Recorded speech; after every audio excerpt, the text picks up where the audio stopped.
జాగ్రత్తగా రాసుకుందాం ప్రేమైన దేవుని వారులారా. భక్తిలో ఉన్న వారిని దేవుడు ఇంకా ఎందుకు ఉంచాడు అర్థమవుతుంది కదండి మన ప్రయాణం. రైట్. మత్తయి సువార్త 19వ అధ్యాయం. మత్తయి సువార్త 19వ అధ్యాయం. జాగ్రత్తగా ఆలోచించాలి రాత్రి. మత్తయి సువార్త 19వ అధ్యాయము 16వ వచనాన్ని జాగ్రత్తగా చదువుదాం. మత్తయి సువార్త 19వ అధ్యాయము 16వ వచనం. ఇదిగో యవనస్తుడు పరిగెత్తుకుని వచ్చాడు. 19:16. యవనస్తుడు 10 పరిగెత్తుకుని వచ్చాడు. బోధకుడా,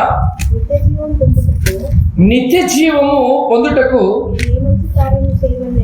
నేను ఏ మంచి కార్యము చేయవలనని ఆయనను అడిగాను. ఒక ప్రశ్న లేవనెత్తాడు ప్రభుల వారి దగ్గరికి వచ్చి.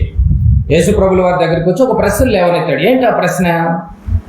నిత్య జీవము పొందుటకు నేను ఏ మంచి కార్యము చేయవలనని ఆయన్ని అడిగాను. మంచి ప్రశ్న కదండి.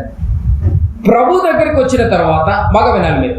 ప్రభు దగ్గరికి వచ్చిన తర్వాత, బాప్తిజం తీసుకున్న తర్వాత, సంఘంలో చేర్చబడిన తర్వాత మనం నేర్చుకోవలసినది, మనం తెలుసుకోవలసినది, జరిగించవలసినది అమూల్యమైన కార్యక్రమం ఏదన్నా ఉంది అంటే మాత్రం మంచి కార్యం చేయాలండి. అదే మంచి కార్యం చేయాలి. మంచి కార్యక్రమం ఉంది. అమూల్యమైన కార్యక్రమం ఏదంటే ఇదే. రైట్.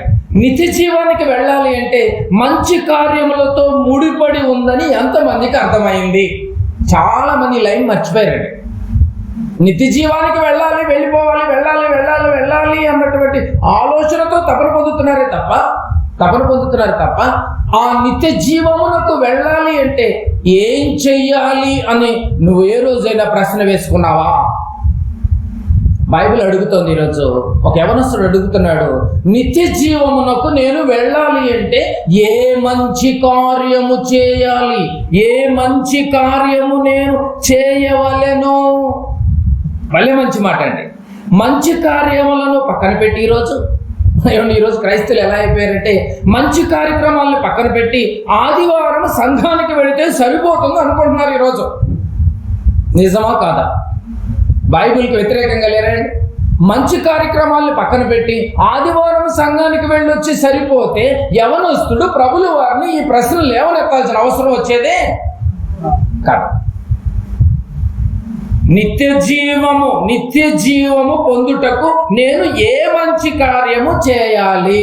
నిత్య జీవానికి మంచి కార్యాలకి ముడిపడి ఉందా లేదా మీరు చెప్పాలి. ఇప్పుడు మంచి కార్యములు చేయనటువంటి వాడు నిత్య జీవానికి వెళ్ళడు. రాసుకోవచ్చు మీరు. లేదండి నేను ఆదివారం చర్చికి వెళుతున్నాను కదంటే కుదరదు. నువ్వు మంచి కార్యాలు చేయాలి. మంచి కార్యాలు చేయకపోతే నువ్వు నిత్య జీవానికి వెళ్ళవు.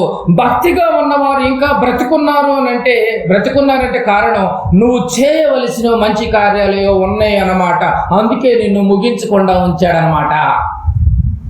మరి మంచి కార్యక్రమాలు చేస్తున్నారా? మరి మనం భక్తిలో ఉన్నవారిని ఎందుకు బ్రతికించాడు? ఇప్పుడు భక్తిలో ఉన్నటువంటి వారిని భూమి మీద నుంచి తీసేయకుండా ఎందుకు ఉంచాడు అని అంటే నువ్వు ఇంకా మంచి కార్యాల దగ్గరికి ఇంకా వెళ్ళలేవదన్నమాట. ఆ మంచి కార్యాలు చేస్తావని నేను ఉంచాడు. మనం మంచి కార్యాలు పక్కన పెట్టి అన్ని కార్యక్రమాలు చేస్తూ ఉంటాం కదండి. ఈ మంచి కార్యాలు చేయని వాడు ఎక్కడికి వెళ్ళడు? పరలోకానికి వెళ్ళడు అన్న విషయం యవనస్తుడికి తెలిసిపోయింది. చూడండి, తెలిసింది కనుకనే ప్రభుల వారిని ప్రశ్న వేస్తున్నాడు. అంటే నిత్య జీవానికి వెళ్ళాలి అంటే మంచి కార్యాలు ఖచ్చితంగా జరిగించాలి. మంచి కార్యక్రమాలు జరిగించాలి. మొట్టమొదటిది మంచి కార్యాలు చేయాలి. 2 మంచి కార్యాలకు సహకారంగా ఉన్నా కూడా నువ్వు నిత్యానికి వెళ్తావు. 2 పాయింట్లు మీరు బాగా గమనించాలి. మంచి కార్యాలు చేయాలి 1. 2 మంచి కార్యములకు సహకారిగా ఉన్నా కూడా నువ్వు పరలోకానికి వెళ్తావు, నిత్య జీవానికి వెళ్తావు. చూద్దామా? ఫిలిప్పీలకు రాసినటువంటి పత్రిక. మంచి కార్యాలు పక్కన పెట్టి నువ్వు ఏ కార్యక్రమం చేసినా నువ్వు పరలోకానికి వెళ్ళవు. రాసుకోవచ్చు ఈ మాటలు. ఫిలిప్పీలకు రాసినటువంటి పత్రిక పౌలు గారు పరిశుద్ధాత్మ ప్రేరణతో 4వ అధ్యాయము మనసు పెట్టినటువంటి ప్రియమైన దేవుని వారు, ఇది ప్రాణానికి సంబంధించినటువంటి సందేశం. ఇది 4వ అధ్యాయము నువ్వు ఇంకా ఎందుకు బ్రతుకున్నావో తెలియాలి, రాత్రి ఎందుకు తెలియాలి. ఇప్పుడు భక్తులు ఎందుకు బ్రతుకున్నారంటే నువ్వు మంచి కార్యములను చేస్తావని నీ ఊపిరి తీయకుండా నేను ఆపాడు. మంచి కార్యాలను పక్కన పెట్టి అన్ని కార్యక్రమాలు చేస్తున్నామో ప్రియ సహోదరుడా సహోదరి, ఒక్కసారి రాత్రి గమనించు. అయితే నువ్వు నిత్య జీవానికి చేరుకోలేవు కన్ను వస్తే. ఫిలిప్పీయులకు రాసినటువంటి పత్రిక 4వ అధ్యాయము 3వ వచనాన్ని చదువుకుందాం. అవును, నిజమైన సహకారి ఆ స్త్రీలు క్లెమెంతుతోనూ ఏమిటి సహకారుల గురించి మాట్లాడుతున్నాడు. సహకారుల గురించి మాట్లాడుతున్నాడు. ఏ సహకారుల గురించి? స్వార్థ పనిలో సహకారుల గురించి మాట్లాడుతున్నాడు. అంటే మంచి కార్యాలు చేసినా పరలోకం వెళ్తారు నిత్య జీవానికి, మంచి కార్యములకు చేస్తున్నటువంటి వారికి సహకారంగా ఉన్న పరలోకానికి చేరుకుంటారు. ఈ రెండు మంచి ఆఫర్లు మన ముందు పెట్టాడు దేవుడు. రైట్. మంచి కార్యములను చేస్తున్నటువంటి స్వార్థ పనిలో నాతో కూడా ప్రయాసపడిన వారు కనుక వారికి సహాయం చేయమని నిన్ను వేడుకొనుచున్నాను. ఆ సహకారుల పేర్లు జీవగ్రంథమందు వ్రాయబడి ఉన్నవి. అంటే మంచి కార్యక్రమాలకు సహకారిగా ఉంటే నిత్య జీవమునకు వెళ్ళే జాబితాలో ఉంటారా ఉండరు? ఈ వచనాన్ని బట్టి ఉంటారు. ఎందుకంటే జీవ గ్రంథంలో రాయబడి ఉంటాయి సహకారుల పేర్లు. బాగా గమనించాలి. మంచి కార్యములలో కనబడవలసినది ఏంటి? మళ్ళీ ఏమంటే మంచి కార్యములలో కనబడవలసినది ఏంటి అంటే ఒక వ్యక్తిని ప్రభువు చెంతకు నడిపించాలి. నువ్వు చేసే మంచి కార్యక్రమాల్లో ప్రభువు చెంతకు నడిపించే కార్యక్రమాలు ఈరోజు ఎక్కడుంది? నువ్వు చేసే మంచి కార్యక్రమాల్లో ప్రభు చెంతకు నడిపించే కార్యక్రమం కనపడాలి. నువ్వు చేసే మంచి కార్యక్రమం నెంబర్ 1. నెంబర్ 2, నువ్వు చేసే మంచి కార్యక్రమాల్లో ప్రభువునే చూపించాలి. చాలా కష్టం అండి ఇది. మనిషిని సేవకుడు విశ్వాసులకు చూపించడం అనేది ఈరోజు ఫేమస్ అయిపోయింది. కానీ బైబిల్ చెప్తోంది ప్రభువునే చూపించాలి. నువ్వు ఎంత కష్టం. నువ్వు కనుమరుగైపోవాలి. నువ్వు బ్యాక్గ్రౌండ్లో ఉండాలి కానీ దేవుని ముందు పెట్టాలి. నువ్వు కనుమరుగైపోతూ ఉండాలి, ప్రభువుని ముందు పెట్టాలి. ఈరోజు ప్రభువుని వెనక దోసేశారు. వాక్యాన్ని బోధించే వ్యక్తి ముందుకు వచ్చాడు. అది మంచి కార్యక్రమమా? అది మంచి కార్యక్రమమా? ఒకసారి నువ్వు గమనించాలి ప్రియమైన దేవుని వారలారా. ఒక వ్యక్తిని ప్రభు చెందుకు నడిపించేదై ఉండాలి నీ కార్యక్రమము. 2, ప్రభువునే చూపించాలి, ప్రభువును ప్రేమించేదై ఉండాలి. ఆ మంచి కార్యక్రమం చేసేటప్పుడు నేను ఎలాగైనా ప్రభువును ప్రేమించాలి, ప్రభు దృష్టిలో పడాలి అన్నటువంటి ధోరణే కనిపించాలి ఈరోజు. అలా ఉందంటారా? 4వదిగా, నువ్వు 1000 రూపాయలు ఖర్చు చేసిన ఆత్మను రక్షించే వాక్యము లేకపోతే ఏం ప్రయోజనం? మీరు చెప్పండి. నువ్వు చేసే మంచి కార్యక్రమంలో 1000 రూపాయలు ఖర్చు కావచ్చేమో. ఆ 1000 రూపాయల ఖర్చులో దేవుని వైపు మళ్ళించే ఆత్మను రక్షించే శక్తి గల వాక్యము లేకపోతే ఏమైనా ప్రయోజనం ఉందా? ఆలోచించు. నీ మంచి కార్యక్రమాల్లో ఇలాంటి మంచి గుణాలు ఉన్నాయండి? ప్రభు వైపు మళ్ళించే గుణాలు ఏమైనా ఉన్నాయా? నీ వైపుకు మళ్ళించే గుణాలు ఏమైనా ఉన్నాయా? ఆలోచించాలి. 1వ అధ్యాయం 22వ వచనం కూడా చదువుకుందాం. ఫిలిప్పీయులకు రాసిన పత్రిక, ఫిలిప్పీయులకు రాసినటువంటి పత్రిక 1వ అధ్యాయము 22వ వచనం. పౌలు గారి మాటలు ఎలా ఉన్నాయి చూడండి. అయినను శరీరముతో నేను జీవించుటే నాకున్న పనికి ఫల సాధనమైన ఎడల నేనేమి కోరుకొందునో నాకు తోచలేదు. పౌలు గారి మాటల్లో భావాన్ని మనం గమనించగలిగితే, నేను శరీరంలో ఉన్నది నాకున్న పనికి ఫల సాధనమై ఉండాలి. శరీరంలో ఉంది ఎందుకంట నేను పని చెయ్యటానికి. ఏ పని? మంచి పని. మంచి పని అంటే నువ్వు చేస్తున్న మంచి పనులు ఎవరు ఉండాలి? యేసు ఉండాలి. నువ్వు చేస్తున్నటువంటి మంచి పనులు ఎవరు ఉండాలి? యేసు హైలైట్ అవ్వాలి, నువ్వు హైలైట్ అవ్వకూడదు మంచి కార్యక్రమాలలో. అంటే శరీరంలో ఉన్నది ఎందుకంటే దేవుడు అప్పగించినటువంటి పనిని ముగించుకోవడానికే నేను ఇంకా శరీరంలో ఉన్నాను అని భక్తులు మాట్లాడుతున్నారు. శరీరంలో ఉన్నది దేవుడు అప్పగించినటువంటి పనిని ముగించడానికి ఉన్నామా మనం? అలాంటి దేవుని అప్పగించే పనిని పక్కన పెట్టి ఇంకా నువ్వు ఏ కార్యక్రమాల్లో నువ్వు మునిగిపోయినా కూడా నువ్వు మంచి కార్యక్రమాల్లో నువ్వు లేవు అనమాట. రేపు కన్ను మూస్తే నువ్వు వెళ్ళేది నరకానికే. ఇలాంటి మాటలు ఎవరు చెప్తారండి మీకు? నరకాన్ని తప్పించి పరలోకానికి నడిపించే మాటలు ఎవరు చెప్పరు? ఆలోచించాలి. ఏమిటి? నువ్వు ఇంకా బ్రతికి ఉండటానికి కారణము నువ్వు చేయవలసినటువంటి పనులు ఇంకా ఉన్నాయని అర్థం చేసుకోవాలి ఈ మాటను బట్టి. భక్తిలో ఉన్నటువంటి వాళ్ళు ఎందుకు బ్రతుకున్నారంట? నువ్వు చేయవలసినటువంటి పనులు ఇంకా ఏదో ఉన్నాయి. ఆ చేయవలసినటువంటి పనులు నువ్వు చెయ్యటానికే నిన్ను ఇంకా ఊపిరితో ఉంచాడని నీకు అర్థం కావాలి. భక్తులకి నువ్వు చెయ్యవలసినటువంటి పనిని అనేక మందికి మాదిరిగా ఉండాలి. ఉన్నామా? నువ్వు చేయవలసినటువంటి పనిని చేస్తూ అనేక మందికి మాదిరిగా ఉండాలి. భక్తురాలు ఉన్నామా? పనిలో ఉన్నామా? ఒకవేళ పడిపోయామా? ఇదా మాదిరి? ఇదా అండి మాదిరి? పౌలు గారు మాట్లాడుతున్నాడు. నువ్వు బ్రతిక ఉన్నావంటే నువ్వు పనిలో ఉండాలి. నువ్వు బ్రతిక ఉన్నావంటే ఏ పనిలో ఉండాలి? దేవుని పనిలో ఉండాలి. అందుకు నువ్వు బతుకున్నావు. దేవుని పనిలో ఉన్నావా? ప్రశ్నించుకో. ఊపిరైతే తీసుకున్నావు కానీ దేవుని పనిలో ఉన్నావా? నువ్వు బ్రతికున్నావంటే కారణం నువ్వు పనిలో ఉండటానికి, అనేకులకు మాదిరిగా ఉండటానికి నిన్ను ఉంచాడు. అనేకులకు మాదిరిగా ఉండాలి. అనేకులకు మాదిరిగా ఉన్నామా? చెప్పండి ప్రియమైన దేవుని వారలారా. ఈరోజు నిన్ను చూస్తే అనేక మంది దేవుళ్ళకి వచ్చేయాలి. నిన్ను చూస్తే అనేక మందికి యేసు ప్రభు గుర్తు రావాలి. నిన్ను చూస్తే అనేక మందికి ప్రభువును పంపించినటువంటి పరలోకమైనటువంటి తండ్రి గుర్తు రావాలి. నిన్ను చూసిన వెంటనే నేను మారాలి. ఈ మాటలను బట్టి అనిపించాలి. పనిలో ఉన్నామా? అలాంటి ప్రభు పనిలో ఇంకా నువ్వు మిగులు ఉన్నాయి కనుకనే నిన్ను ఉంచాడు.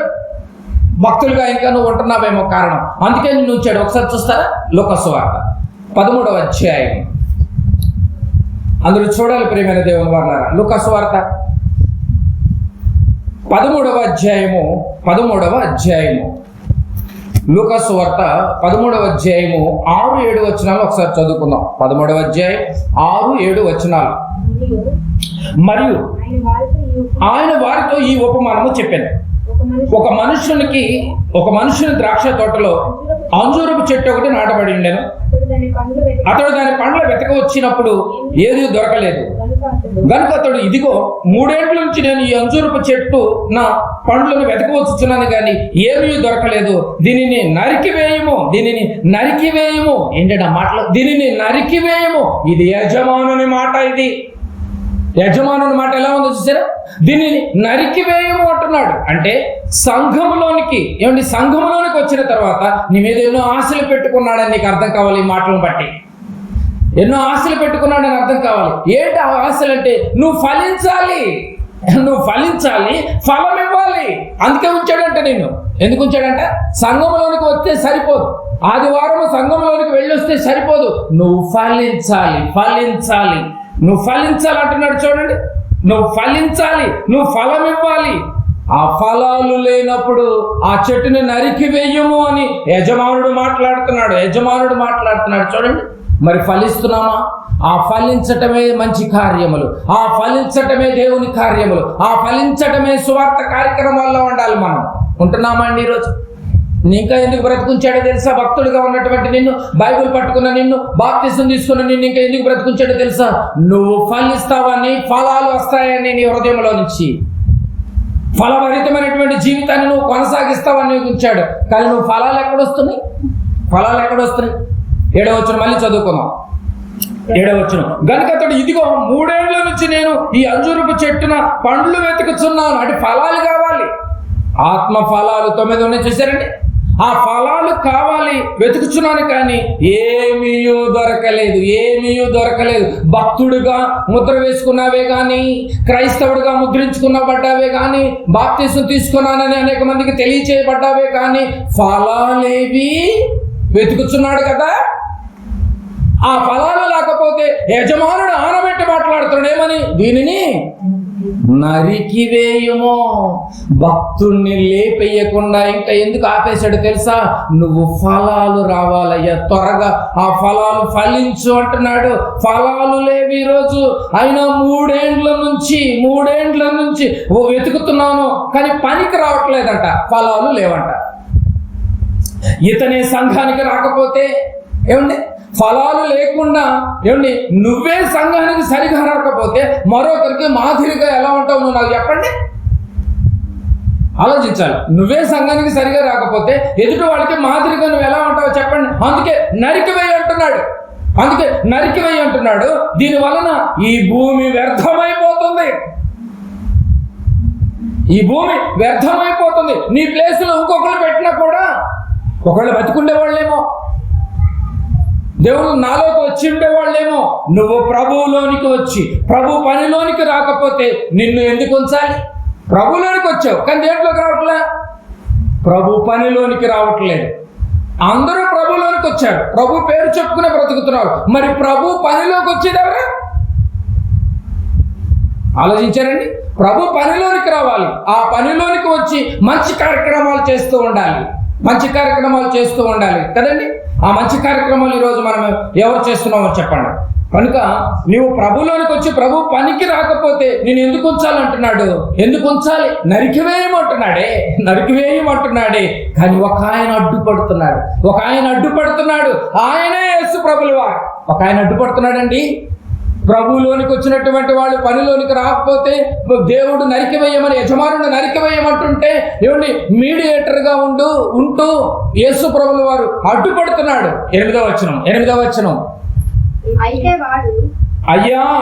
వాడు ఏమండి యేసు ప్రభుల వారు తండ్రికి రిక్వెస్ట్ పెడుతున్నాడు. అయ్యా ఎవరి కోసం?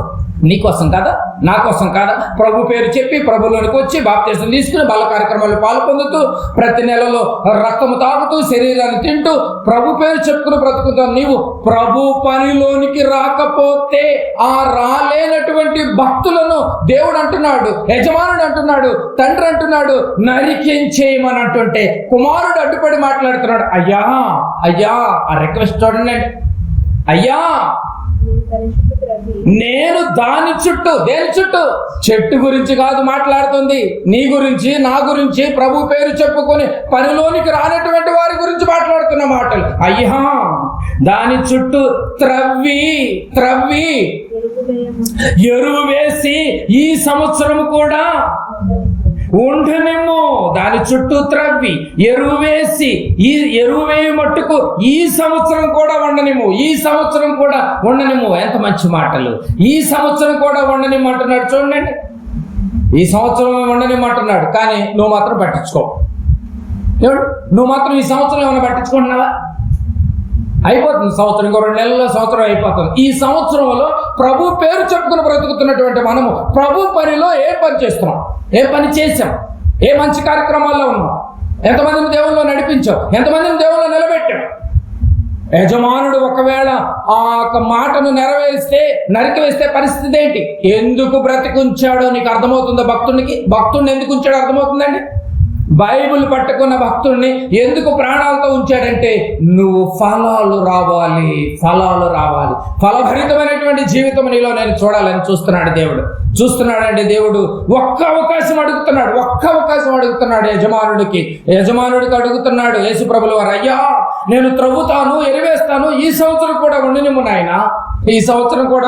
నాయన, ఒకవేళ మారతాడేమో, ఒకవేళ ఫలాలు ఫలిస్తాడేమో, మాదిరికరమైనటువంటి జీవితాన్ని జీవిస్తాడేమో. బాగా ఆలోచించండి ప్రియమైన దేవుని వారలారా. ఈ సంవత్సరం పోగొట్టుకుంటే మరలా కనపడకుండా పోతామేమో, జాగ్రత్త. యేసు ప్రభుల వారు అడ్డుపడుతున్న సంగతి భక్తుడికి అర్థం కాకపోతే, ఈ సంవత్సరం ఉండనిమ్మని రిక్వెస్ట్ లెటర్ అర్థం కాకపోతే, ఈ సంవత్సరం పోగొట్టుకుంటే మరలా కనపడకుండా నెక్స్ట్ ఇయర్ పోతామేమో, నెక్స్ట్ మంత్ కనపడకుండా ఈ మంత్లోనే కాలం చెల్లుతామేమో. స్వార్థ కార్యక్రమాల్లో, మంచి కార్యక్రమాలలో యవనస్తుడికి అర్థమైపోయింది, నిత్య జీవం పొందుటకు నేను ఏ మంచి కార్యక్రమం చేయాలి, మంచి కార్యక్రమాలకి నిత్య జీవానికి లింక్ ఉందని నీకు అర్థమైతే ఆ మంచి కార్యక్రమములు చేసేటటువంటి వారిలో సహకారులుగానైనా నువ్వు ఉన్నావా? మంచి కార్యక్రమాలు చేసేటటువంటి వారికి ఏమైనా అడ్డుపడుతున్నావా? అయితే జాగ్రత్త భక్తుడా, ఇంకా నేను ఎందుకు ఉంచాడో నీకు అర్థం కావాలి, ఎందుకు ఉంచాడో నువ్వు అర్థం కావాలి. ఈ సంవత్సరం పోగొట్టుకుంటే మరలా కనపడకుండా పోతామేమో ప్రియమైన దేవుని వారలారా.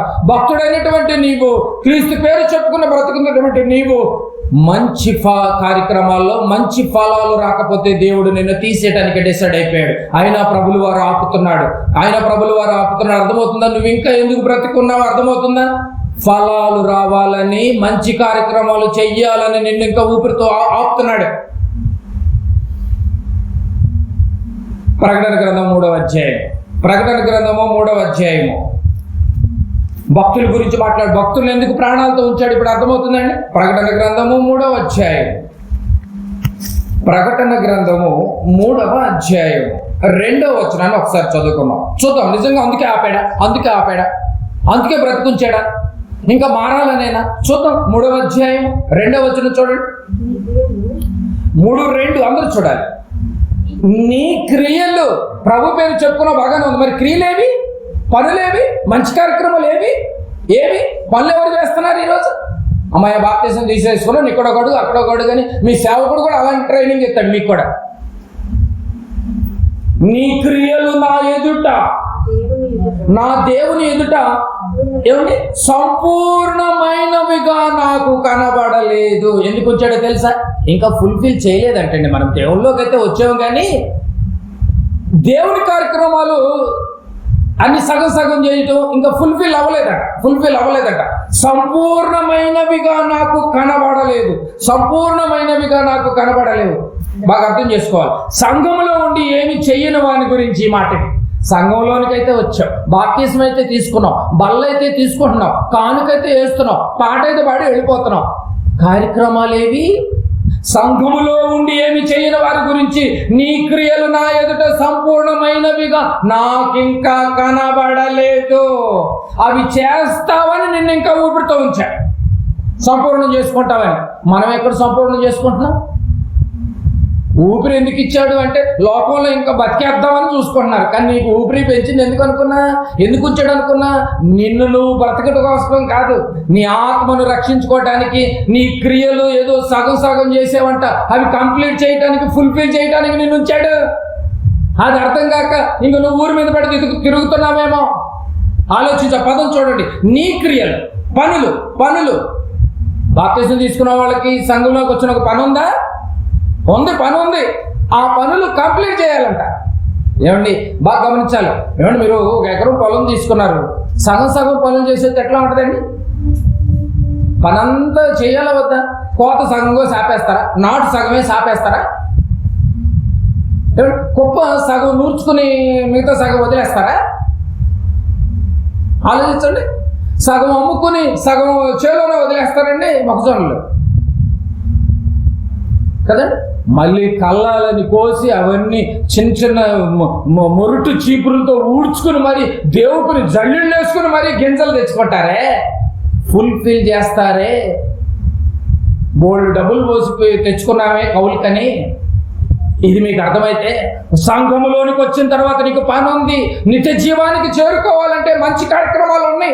ఆ కార్యక్రమాలు నువ్వు చేస్తావని, అవి సంపూర్ణంగా చేస్తావని నిన్ను ఇంకా ఊపిరితో వచ్చా. లేకపోతే ఎప్పుడో లేవేయాలి యజమానుడు మాట అన్నాడు, కానీ ప్రభులు వారు అడ్డుపడుతున్నాడు. ఎంతమందికి అర్థమవుతుంది చెప్పండి?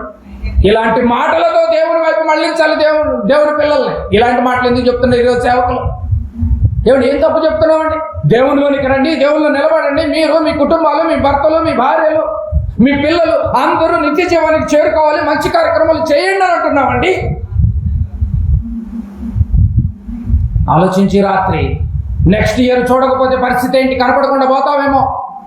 బాగా గమనించారు లేదో, లాస్ట్ మంత్ జరిగిన దానికి ఈ మంత్ జరిగిన దానికి మధ్యలో చాలా మంది వెళ్ళిపోతున్నారు. ఒకవేళ నెక్స్ట్ మంత్లో మన పిలిపి వస్తే కార్యక్రమములు సంపూర్ణంగా కనపడకుండా కన్నుమూస్తామేమో. ప్రియమైన దేవుని వారలారా, ఈ రాత్రి నువ్వు ఒకసారి గమనించాలి. నీ క్రియలు నా ఎదుట సంపూర్ణముగా నాకు కనబడలేదు. గనుక జాగరూకుడవై ఇక ఆలస్యం చేయొద్దు, లైట్ తీసుకోవద్దు. జాగరూకుడవై చావనయ్యున్న మిగిలిన వారిని బలపరచుము. యాక్చువల్గా నువ్వు చచ్చిపోవాలి. నీలాగా చాలా మంది చనిపోతున్నారు. ఎంత మంచి మాటలండి. ఏమిటి బాగా గమనించాలి. నెలలో 4 ఆదివారాలు సంపూర్ణంగా రానటువంటి నీవు, ఎక్కువగా ఆలోచించేయద్దండి, చిన్న ఎగ్జాంపుల్ మన పెద్ద ఎగ్జాంపుల్ పోల్చుకోండి. నెలలో 4 ఆదివారాలు సంపూర్ణంగా రానటువంటి నీవు పనిలో సంపూర్ణంగా కనపడతావా? స్వార్థ కార్యక్రమాల్లో సంపూర్ణంగా కనపడతావా? మంచి కార్యక్రమాల్లో సంపూర్ణంగా కనపడతావా? చెప్పండి. 4 ఆదివారాలు మళ్ళీ ఎన్ని ఫంక్షన్లు, ఎన్ని తద్దినాలు, ఎన్ని దినాలు. నెలలో 4 ఆదివారాలు దేవుడికి ఫుల్ఫిల్గా కేటాయించలేకపోతున్నారండి ఈరోజు. 4 ఆదివారాలనే సంపూర్ణం చేయని నీవు సంఘ కార్యక్రమాల్లో నువ్వు సంపూర్ణంగా కనపడతావంటే ఎవరండి నమ్మేది? దేవుడు అంత అమాయకుడా? సంఘములో సరిగా కనబడినటువంటి నీవు దేవుని కార్యక్రమంలో కనబడటం అనేది చాలా కష్టం. అయితే నువ్వు పరలోకి వెళ్తాం కూడా కష్టమే. మూడో వచనం కూడా కనుక మంచి అవకాశం ఇస్తున్నాడు. భక్తిలో ఉన్నటువంటి వారిని ఇంకా ఎందుకు బ్రతికొచ్చాడంటే మూడో వచనం కింద, నీవు ఎలాగూ ఉపదేశము పొందితివో. ప్రారంభము రోజు తొలి దినాలలో బాప్తిసం తీసుకునేటప్పుడు మంచి ఉపదేశం పొంది బాప్తిసం తీసుకున్నావే. ఎలాగూ ఉపదేశం పొందితివో, ఎలాగూ వింటివో. చక్కగా వాక్యాన్ని విని చక్కగా బైబిల్ చదువుకుంటూ బాప్తిసం తీసుకుని మారుమనసు పొంది పరిశుద్ధాత్మైన వరాన్ని పొందుకొని దేవుని కోసం చక్కగా బ్రతికేవే. ప్రారంభంలో బ్రతికేవే, ఉపదేశం పొందేవే. ఆ పదాలు అర్థమవుతున్నాయి మీకు? నీవేలాగూ ఉపదేశం పొందితివో, ఎలాగూ వింటివో. ఎంత ఆసక్తితో విన్నామండి ప్రారంభంలో. వింటివో జ్ఞాపకము చేసుకొని, నేనన్న మాట కాదు ఇది, జ్ఞాపకము చేసుకొని దానిని గైకొనుచు. మళ్ళీ తిరిగి దాన్ని గైకొను, మళ్ళీ ఆ పనిలోనికి రా, దానిని గైకొనుచు మారు మనసు పొందు. ఆ మార్పు నాకు కావాలి. ఆ జ్ఞాపకం చేసుకుంటావని, మళ్ళీ పనిలోనికి వస్తావని, మంచి కార్యక్రమాలు చేస్తావని, నన్ను మెప్పిస్తావని, నాకు నచ్చిన బిడ్డగా నువ్వు ఉంటావని, నిన్నింకా ఊపిరితో ఉంచానని మర్చిపోతున్నావేమో భక్తుడా. అర్థమవుతుందా మీకు? బైబిల్ పట్టుకుంటే సరిపోదు. నువ్వు చేయాల్సిన పనులు ఉన్నాయి. ఆ పనులు ఎక్కడ ఆగిపోయింది? ఇంకెన్ని పనులు ఉన్నాయి? దాన్ని సంపూర్ణం చెయ్యి. నా పని నేను చేస్తా, నీ పని నువ్వు చెయ్యి. నీ పనులు నీవే, నా పనులు నావే. నా పనులు నేను సంపూర్ణం చేసుకోవాలి, నీ పనులు నువ్వు సంపూర్ణం చేసుకోవాలి. పనులు ఎక్కడ ఆపేసేవో ఒక్కసారి జ్ఞాపకం చేసుకో. ముసలమ్మ ముచ్చట్లు చెప్పుకుంటూ ఇంటి దగ్గర పనులన్నీ ఆగిపోయావని చెప్పేసి పరుగున అప్పటికప్పుడే పొద్దుపోతుందని చెప్పి తిరిగి వెళ్ళిపోయి పనులు ఆగిపోయినాయని పని గుర్తొచ్చినప్పుడు, బాప్తిసం తీసుకున్న నీవు, జ్ఞానవంతుడిగా తయారైనటువంటి నీవు, జ్ఞానవంతురాలుగా తయారైనటువంటి నీవు, ఆత్మీయ జీవితంలో నువ్వు చేయాల్సిన మంచి కార్యక్రమాల గురించి నీకెందుకు గుర్తు రావట్లేదు? ఒకవేళ ఈ రాత్రే నీ జీవితాన్ని క్లోజ్ చేస్తే, ఈ సంవత్సరమే నీ జీవితాన్ని క్లోజ్ చేస్తే పరిస్థితి ఏంటి చెప్పండి ప్రియమైన దేవుని వారలారా. బాగా గమనించాలి. ప్రారంభంలో నువ్వు ఎలా ఉన్నావో అలాగే ఉండు. అదేనండి ఆ మాట అర్థం. జ్ఞాపకం చేసుకో, అలాగే ఉండు. నీవు మారడానికే ఇంకా నేను బ్రతికుంచాడా? అవును, నేను మారడానికి ఇంకా బ్రతికుంచాడు. మళ్ళీ పనిలోనికి రా. ఆగిపోయిన పనులు మళ్ళీ పునరావృతం చెయ్యి. ఒక ఎద్దు దున్నుతూ దానికి బాగా వచ్చి ఆగిపోతే మళ్ళీ ఆ పనిని ముగించాలంటే మరో ఎద్దు రావాలి. ఆ కాడి మొయ్యాలి కదండి. ఆ ఎడ్లు ఆ యొక్క విత్తనాలన్నీ గింజలన్నీ ఇంటికి వచ్చేంత వరకు అప్పుడు ఆ పని కంప్లీట్ అయినట్టు.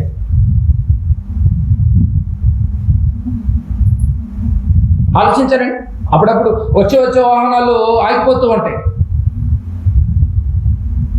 ఆగిపోయినప్పుడు ఆ మ్యారేజ్కి వచ్చేటటువంటి వాళ్ళు కార్లు చెడిపోతూ ఆగిపోతూ ఉంటాయి. ఆగిపోతే పెళ్ళి అయిపోయినట్టేనా? పెళ్ళి కూడా ఆగిపోతాడు రాకపోతే.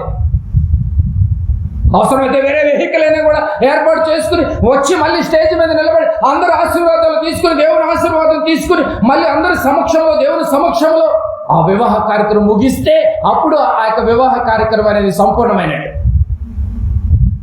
ఇది మీకు అర్థమైతే బాప్తిసం తీసుకున్న రోజు ఒక వధువు వరుడితో పోల్చాడే సంఘాన్ని. నీకు అప్పచెప్పినటువంటి పనిని నువ్వు సంపూర్ణం చేయకుండా మధ్యలో ఆపేసేవేమో. తిరిగి మళ్ళీ పునరుద్ధరించు, స్టార్ట్ చేయి, మారు. ఈ సంవత్సరమే నీకు ఇంకా ఎరువేస్తున్నాడు, ఇంకా నేను ఆపుతున్నాడు, యేసుప్రభుల వారు అడ్డుపడుతున్నాడు. వాస్తవంగా నేను నరికేయాలి. ఆలోచించరా. మారకపోతే నిన్ను తీసేస్తాడనమాట. ఆ పదాలు మీ లోకస్ వార్తలు అదే ఉంటుంది. 13:8 ఉంటుంది. ఈ సంవత్సరం కూడా ఉండనేమో, లేని ఎడల నరికించి వెయ్యని యేసుప్రభుల వారు అడ్డుపడటం కూడా ఆపేస్తాడని. దీన్ని బట్టి ఏమర్థమవుతుంది? భక్తుడికి మారటానికి అవకాశం ఇస్తున్నాడు, అందుకు నిన్ను బతికించాడు. అంతేగాని నీ సొంత పనిలో మునిగిపోయి ఇంకా అవే కార్యక్రమాలు గొప్పని నువ్వు అనుకుంటే రేపు చాలా రిస్కులో పడతావు. క్రైస్తవ్యానికి ఒక గోల్ ఉంది. ఏంటి ఆ గోలు? నిత్య జీవం. ఆ జీవానికి నువ్వు వెళ్ళాలి అని అంటే లోకంలో నువ్వు ఏ కార్యక్రమాలు చేసినా కూడా నీకు పరలోకం రాదు. చూస్తారు ఒక మాట, ఆ మాట చూద్దాం. ఆ మాట చూసి మొదటి సెషన్ క్లోజ్ చేద్దాం. భక్తుడిని ఎందుకు ఉంచాడో మీకు అర్థమవుతుందా? కొరింథీయులకు రాసినటువంటి మొదటి పత్రిక కొరింథీయులకు రాసినటువంటి మొదటి పత్రిక. గోలు మర్చిపోయారు. కొరింథీయులకు రాసిన మొదటి పత్రిక 11వ అధ్యాయం. కొరింథీయులకు రాసినటువంటి మొదటి పత్రిక, క్షమించండి, 9వ అధ్యాయము 24-25 వచ్చిన నేను చదువుతున్నాను చూడండి. పందెపు రంగమందు పరిగెత్తు వారందరూ పరిగెత్తుదురు కానీ ఒక్కడే బహుమానం పొందునని మీకు తెలియదా? చాలా మంది పరిగెత్తున్నారండి పందెపు రంగంలో. ఆ బరిలో పడి పరిగెత్తేటువంటి వాళ్ళు అందరూ బహుమతి ఉంటుందా అండి? అక్కడ ఎన్ని బహుమతులు పెట్టారేంటి? ఆ స్టేజ్ మీద ఎన్ని బహుమతులు పెడతారు? అక్కడ కప్పు 100 మంది పార్టిసిపేట్ చేస్తుంటే 100 కప్పులు పెడతారా? ఒక్క కప్పే పెడతారు కదండి. 99 ఫెయిల్ అయితే అప్పుడు ఒకటికే వస్తుంది. పరిగెత్తుకున్న దాన్ని ఒక్కడే బహుమానం పొందడం మీకు తెలియదా? తెలుసు. అక్కడ ఉంది 5 పోస్టులే, 5 లక్షల మంది రాస్తారు. తెలుసా తెలీదా? కానీ 5 లక్షల మందికి రాసే 5 లక్షల మంది ఏమని రాస్తారు?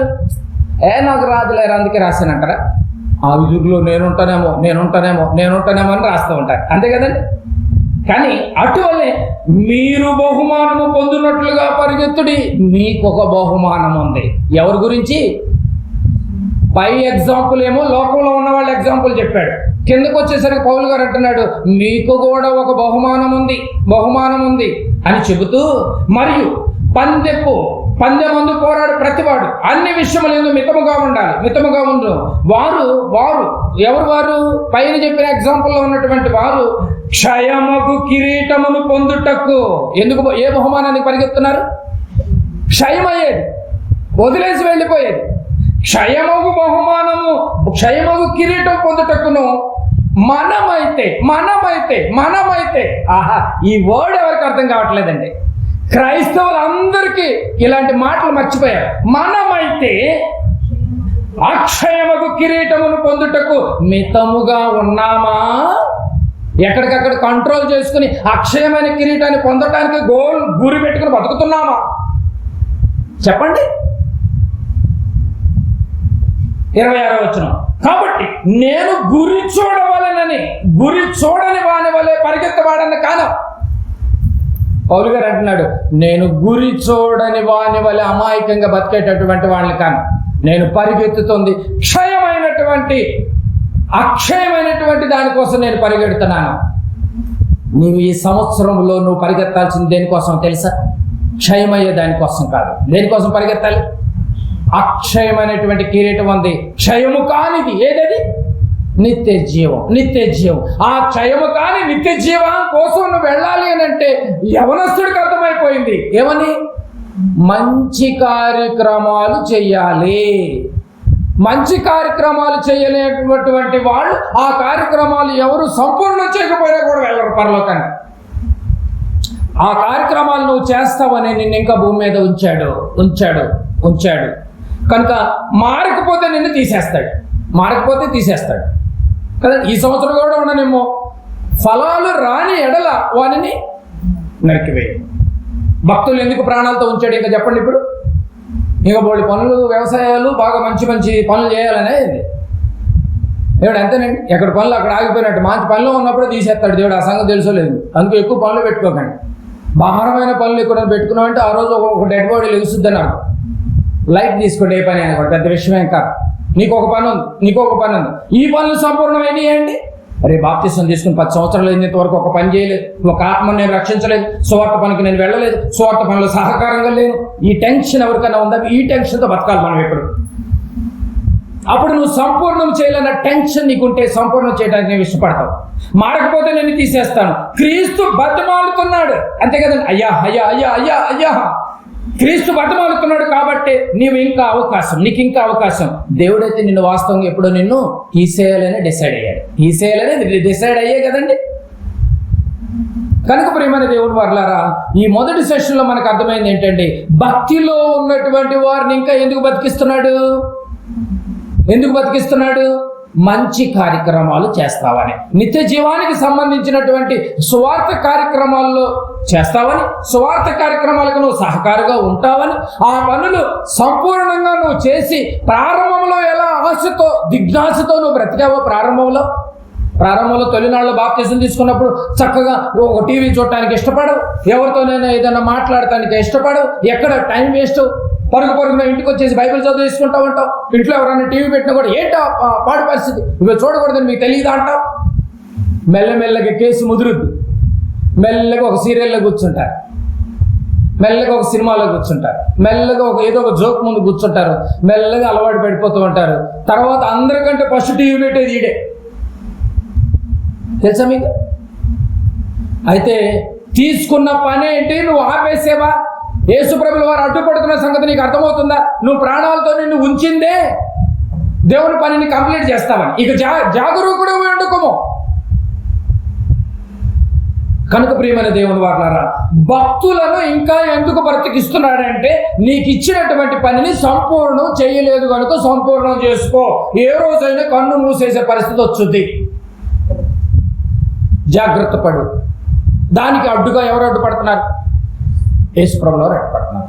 ఆలోచించి మంచి నిర్ణయం తీసుకోండి, మంచి నిర్ణయం